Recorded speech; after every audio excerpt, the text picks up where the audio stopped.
पिछले 2 महीने से ईरान में हिजाब विरोध को लेकर महिलाओं का एक बड़ा आंदोलन चल रहा है। महिलाओं ने पुरुषवादी मानसिकता वाले इस नियम का विरोध अपने लंबे बाल काट कर जताए। कई महिलाओं ने कैमरे के सामने अपने हिजाब और बुर्का जलाकर अपने गुस्से का भी इजहार किया। लेकिन इस विरोध के बावजूद ईरान जैसे इस्लामिक देश ने अपने यहां की महिलाओं के विचारों को बंदूकों और लाठियों से कुचल दिया। जो नहीं मानी उनको फांसी पर लटका दिया। एक इस्लामिक देश में महिलाओं की स्वतंत्रता पर यह सबसे बड़ा खतरा था। लेकिन भारत के मुस्लिम समुदाय के गणमान्य लोगों ने ईरान के इस कदम का कभी विरोध नहीं किया। कभी इसे में गलती उनको नजर नहीं आई। कभी भी ईरान की महिलाओं के हिजाब पहनने ना पहनने की स्वतंत्रता दिए जाने के अधिकारों का समर्थन तक नहीं किया। क्या आप जानते हैं ऐसा क्यों? यह समझाने के लिए हम आपको अपने ही देश का उदाहरण देने जा रहे हैं। यह उदाहरण बहुत जरूरी है आपके सामने रखना। आज सुबह एक बोर्ड देश की सबसे बड़ी मस्जिदों में से एक दिल्ली की जामा मस्जिद के हर गेट पर लगा हुआ था। यह वो बोर्ड था, यह वो तख्ती थी जिस पे लिखा है जामा मस्जिद में लड़की या लड़कियों का अकेले दाखिला मना है। यह बोर्ड जामा मस्जिद के दफ्तर की ओर से खास तौर से लगाया गया था और इसका मकसद भी जानिए। इसका मकसद यह था कि जामा मस्जिद में लड़कियां अकेले ना आए।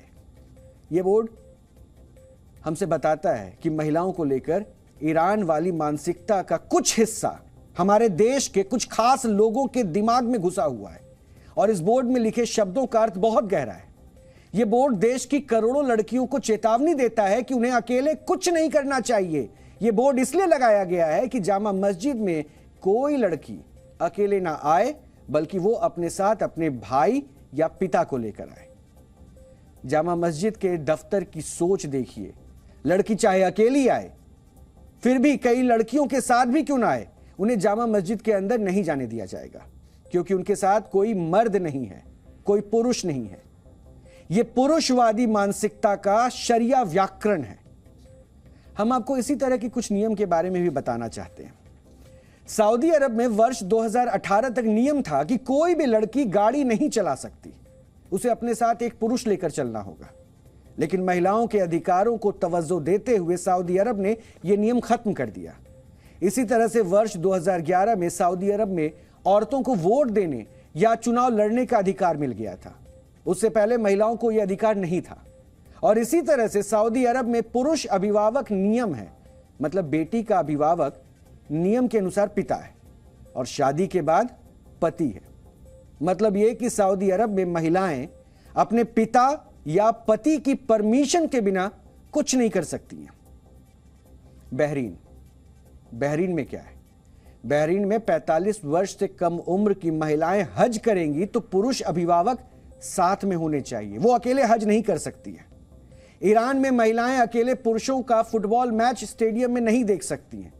हालांकि फीफा के दबाव में इसी साल अगस्त में ईरान ने गिनी चुनी महिलाओं को स्टेडियम में मैच देखने की परमिशन दी थी। फीफा ने शर्त रखी कि अगर ईरान को विश्व कप खेलना है तो उन्हें यह नियम बदलना होगा। अफगानिस्तान में महिलाएं अकेले यात्रा नहीं कर सकती हैं। वहां घर से निकलते ही महिलाओं को अपने चेहरे को ढकने को कहा जाता है। हम उन देशों की बात आपको बता रहे हैं जो इस्लामिक देश हैं और वहां काफी हद तक शरिया नियम चलते हैं। सऊदी अरब तक ने महिलाओं के अधिकारों को समझते हुए नियमों में रियायत दी, ढील दी है। लेकिन देश की राजधानी दिल्ली की जामा मस्जिद में अगर महिलाओं के अकेले घूमने पर पाबंदी जैसे नियम लगाए जाते हैं तो शरिया शासन की झलक दिखाई देती है। हमने इस नियम को लेकर सलमान जी से बात की। सलमान वही व्यक्ति हैं जिनकी शिकायत पर जामा मस्जिद के प्रशासन ने बोर्ड लगवाने का यह फैसला लिया था। आपको सुनना चाहिए क्या कहते हैं सलमान। अकेले लड़की अंदर नहीं जा पाएगी। दरअसल जामा मस्जिद जो है वो दिल्ली की शान है और हम चाहते हैं कि इस शान को बरकरार रखा जाए। दरअसल यहाँ पर क्या हो रहा था, काफ़ी सारी वीडियोस वायरल हो रही थी और वीडियोस जिस तरह की वायरल हो रही थी वो काफ़ी बेहुदा थी और कपल्स आकर के रील्स बना रहे हैं, गाना गा रहे हैं। कम से कम ये समझना चाहिए कि एक रिलीजियस प्लेस, चाहे वो किसी भी मज़हब के मानने वाले क्यों ना हो, उस जगह की मर्यादा का, उस जगह का ख्याल रखा जाए कि हम कहीं आ रहे हैं तो हमें किस तरह का बिहेव रखना है। तो जब इस तरह की वीडियोस वायरल हुई तो हमने इमाम साहब ने, हमारी टीम ने बाकायदा इमाम साहब से मुलाकात की इस बारे में और उनको इत्तला दी कि भाई इस तरह की एक्टिविटी हो रही है और इस तरह की रील्स और वीडियो बन रही हैं जिससे कि काफ़ी बेहुरमती मस्जिद की हो रही है, तो इस बारे में आपने क्या एक्शन लिया? तो उन्होंने बताया कि हम वक्तन फ़वक्तन यहाँ अनाउंसमेंट करते रहते हैं कि आप लोग मस्जिद की मर्यादा का ख़ास तौर से ख्याल रखें। एक नेगेटिव मैसेज वायरल हो रहा था इमाम साहब को लेकर के कि भाई यहाँ इस तरह की एक्टिविटीज़ इमाम साहब करा रहे हैं, क्योंकि लोगों के कहते हैं माथे का हाथ रोक सकते हैं, चलते हुए की ज़बान को रोका नहीं जा सकता। मगर जब हमने इसकी हकीकत को जानना चाहा तो हमें इमाम साहब ने इस बात को बताया बाकायदा कि ऐसा कुछ नहीं है, और हम बाकायदा अनाउंसमेंट कर रहे हैं, और 2 लोगों को हमने बाकायदा इसी काम के लिए छोड़ रखा है कि वो यहाँ पर बेहुरमती ना होने दे। मतलब इसमें साफ तौर पे लिखा गया है कि लड़की अंदर नहीं आ सकती। अगर अकेले लड़की घूमने आती है, कोई टूरिस्ट है, तो आपको क्या लगता है अगर वो देखना चाहती है वाकई में जामा मस्जिद को, अगर कोई देखना चाहती है? आपके सवाल का भी जवाब देता हूँ। जब इमाम साहब से इस बारे में बात हुई कि अकेले लड़की का क्या मसला है, तो उन्होंने बताया कि हमारे जामा मस्जिद के 3-4 गेट हैं। तो अब जब कपल्स पर पाबंदी शुरू हुई तो उन्होंने क्या किया कि एक गेट से लड़की आ रही है, दूसरे गेट से लड़का आ रहा है, और वो ऊपर जा करके मिल जाते हैं। जब मिल जाते हैं तो वो देखा ये जाता है कि सख्ती की जा रही थी कि लड़कियों का सिंगल ही आना मना है, मगर जब वो देखा जा रहा है कि ऊपर आके वो कपल बन रहे हैं, तो इसलिए उनसे कहा गया कि भाई आप सिंगल ही ना आओ, अपने परिवार के साथ आओ। अगर आपको जामा मस्जिद घूमना ही है तो आप अपने परिवार के साथ आइए। इन जनाब की बातचीत सुनने के बाद आपको यही लग रहा होगा कि ये किस दुनिया में जी रहे हैं हम। इनकी पहली शिकायत है कि लड़कियां यहां पर आती हैं तो टिकटॉक वीडियो बनाती हैं। हम ये जानना चाहते हैं कि क्या जामा मस्जिद परिसर में आने वाले लड़के टिकटॉक वीडियो नहीं बनाते, या इन्हें केवल लड़कियों से परेशानी है जो वीडियो बनाती हैं। अगर इस बोर्ड के लगाए जाने के बाद लड़कियां अपने भाई के साथ आ जाएं और फिर वीडियो बनाने लगे, तब ये जनाब क्या करेंगे? इसी तरह से अगर लड़कियां अपने पिता के साथ आए और वीडियो बनाए तो क्या यह नियम लागू होगा? मतलब नियम बनाने से पहले उस नियम से जुड़े गुनाह भाग करना बहुत जरूरी होता है, लेकिन यहां पे उसको तवज्जो नहीं दिया गया।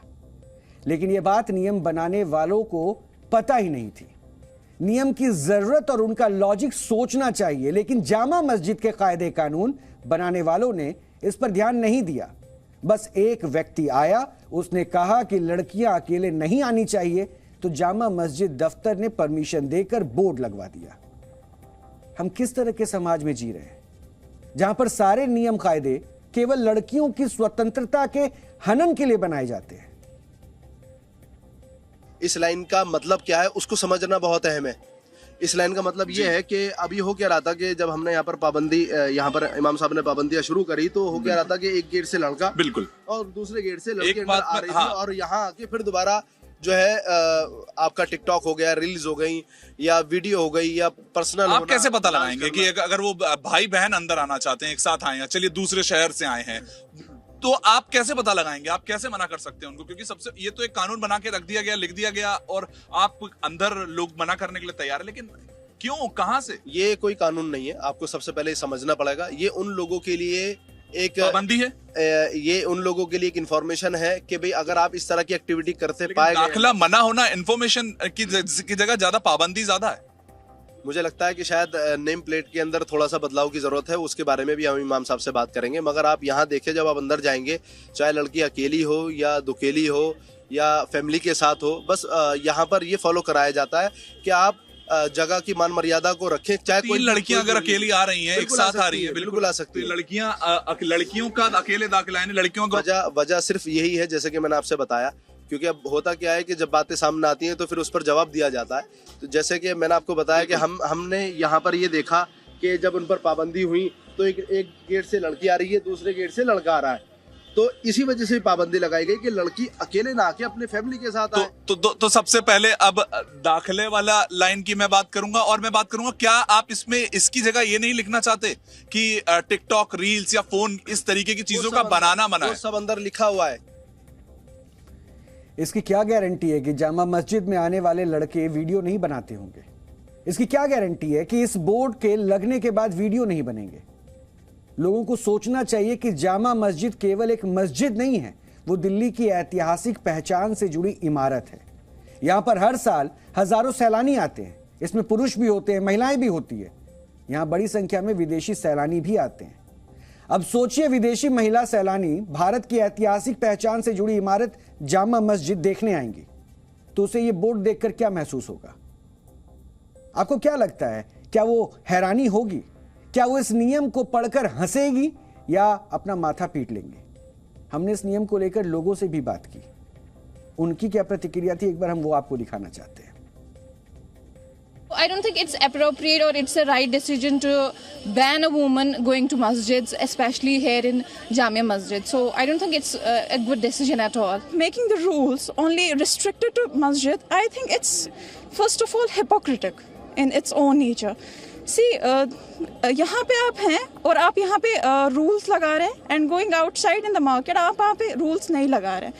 So both in the it should be uniform, like जो यहाँ पे हो रहा है वो बाहर भी होना चाहिए. बट अगर आप वहाँ पे रूल्स अप्लाई नहीं कर रहे हैं और यहाँ पे खाली कर रहे हैं, so it's not allowed, I must say. आप अभी जामा मस्जिद में अंदर गए, क्या आप लोगों को वो बोर्ड दिखा, क्या कहा गया? वो लड़की और लड़कियों को जाना मना है. क्या कहा उन्होंने? वो एंट्री नहीं दे रहे थे अंदर. अच्छा, अंदर जाने ही नहीं दिया आपको? हाँ जी. क्या कहा आप? वहाँ पे बोर्ड लगा हुआ है कि अच्छा, आपने बोर्ड पढ़ा, उस पे पूछा उनसे कि जा सकते हैं क्या? उन्होंने कहा कि पेरेंट्स के साथ आ सकते हो, आप अकेले नहीं आ सकते. थोड़ा आप आज से पहले गए हो? हाँ, पहले गए हैं काफी. तो आज अजीब नहीं लग रहा एकदम से रोक दिया गया? हाँ, बहुत अजीब लग रहा है सर. अगर अकेली आपकी बच्ची आती है तो आपको क्या इधर एंट्री नहीं मिलती है, तो सही और गलत आपको क्या लगता है? गलत है. गलत है. आप बेटा, आप आओगे, अकेले आओ और आपको नहीं आने दिया जाए, गलत है ना? Coming alone you can't enter. I guess it's their own rule, so I can respect that. मैंने मुद्दा आपको बताया वही है कि यहाँ पे ना माहौल खराब करते हैं लड़का लड़की आके. लड़का लड़की आप दोनों शब्द कह रहे हैं. अब दीन की मस्जिद है ये, मस्जिद में यहाँ अच्छे काम के लिए ये बनाई गई है, दुआ के लिए बनाई गई. यहाँ की समस्या थी वो पीछे बोर्ड पे लगी हुई है, जो असली समस्या थी. वीडियो रील बनाते हैं, उसके बाद फिर ये समस्या को दूर करने के लिए लगाया गया. वहाँ पर लोग लगाए गए कि कोई वीडियो ना बनाए करे, उसके बावजूद दरवाजे पे ये लिख देना कि लड़की अंदर ही नहीं आ सकती. इस बात में तो डिस्कस होना चाहिए. तो बस यही संदेश हम अपने व्यूअर्स को पहुंचाना चाह रहे हैं, जो कि यहाँ ग्राउंड से साफ तौर पे बता रही है. देश में महिलाओं की स्वतंत्रता से जुड़े मसले को स्वच्छंदता बताने वाली मानसिकता पिछले कुछ समय से बढ़ गई है. ईरान में हिजाब और बुर्के का विरोध करते हुए मारी जा रही महिलाओं पर एक शब्द नहीं बोलने वाले उलेमा अब जामा मस्जिद में अकेली लड़की को नो एंट्री वाला बोर्ड बताकर, उसे दिखाकर यह फैसला सही बता रहे हैं. ऑल इंडिया मुस्लिम जमात के राष्ट्रीय अध्यक्ष मौलाना शाहबुद्दीन ने इस फैसले को सही बताया है. यानी वो मानते हैं कि जामा मस्जिद में अकेले किसी लड़की को नहीं जाना चाहिए. जामा मस्जिद की इंतजामिया ने लड़कियों का दाखिला ममनू करार दिया है. ये उनका फैसला शरीयत की रोशनी में बिल्कुल दुरुस्त है. और आज के जो हालात हैं, इन हालात के पेश नज़र इसी तरीके से फैसले करना चाहिए.